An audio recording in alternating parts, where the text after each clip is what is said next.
ito ginagamit namin guys na clean injector. Yan guys, protect. Kailangan naka-pressure siya guys. Yan yung pressure.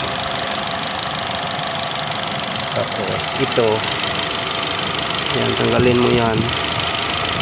Tapos ikabit mo to yung sa injector na linya. Yan guys. Tapos hangin. Ito hangin guys. Nakabit yung hangin dito. Yan. Tapos tinanggalan ko ng release sa fuel pump. Yan. Fuel pump.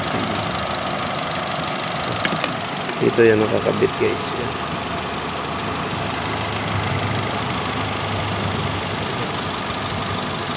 Ito ay Captiva.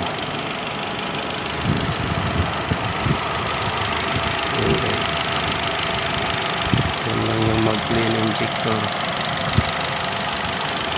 Captiva to guys, Captiva na gasolina.